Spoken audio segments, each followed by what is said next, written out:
In our last segment tonight, I'd like to introduce you to some of the angels in medicine, Augusta Health's Hospice of the Shenandoah.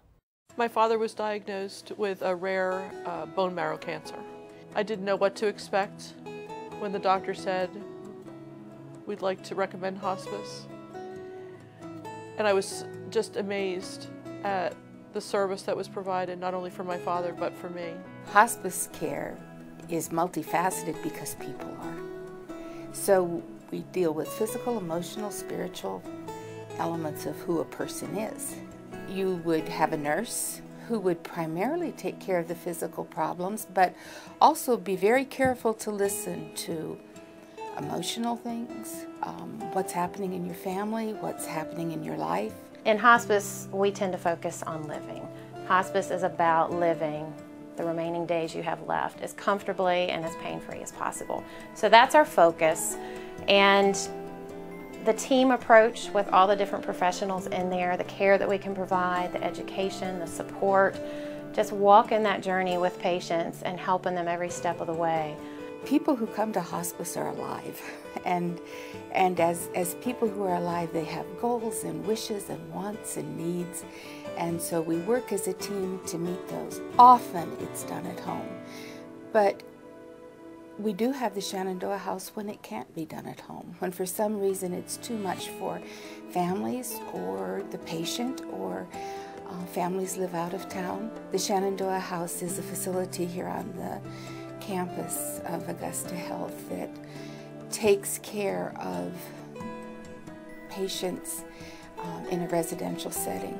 We take a team approach, as I said, and we do the same with our families. We don't just serve the patient, the family, the caregivers, we serve them as a whole.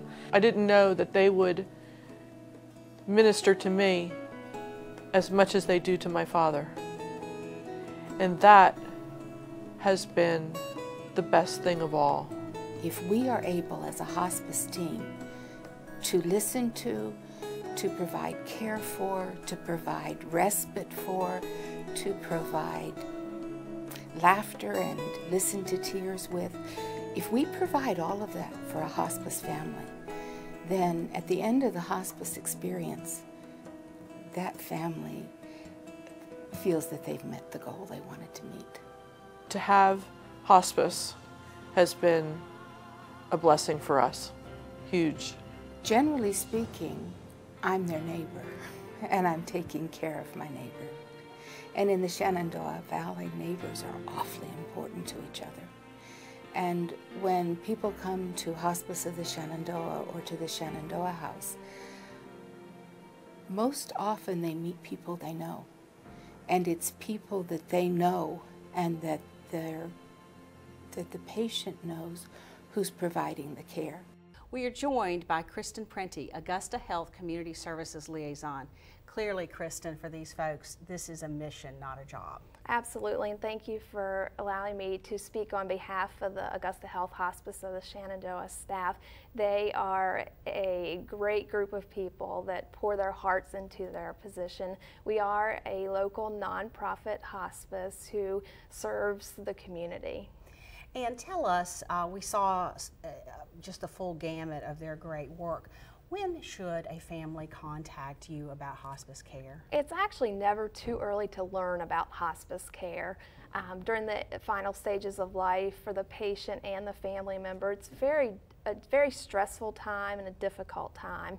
So if you learn about hospice services now, then it'll be less stressful when you have to make the decision. What hospice care provides is care to those who have a 6-month or less expectancy to live. So the physician would work with you, and if you have any questions, you can contact the hospice department. And does insurance pay for hospice? Insurance does pay for hospice care. Most insurance companies cover it. Medicare, under Part A, the hospice benefit covers it, as well as Medicaid. So that's one less thing the family has to worry about. And we cover regardless of the ability to pay. And I would like for you to be able to get a phone number in if families would like to contact you. What is the phone number that they can reach you at? Absolutely. If you have any questions, our number is 540-932-4909. Once again, 540-932-4909. Thank you so much, Kristen. And thank you so much for joining us. If you would like any more information about hospice or any of the subjects covered in tonight's program, please check out the Health First section of WHSV.com.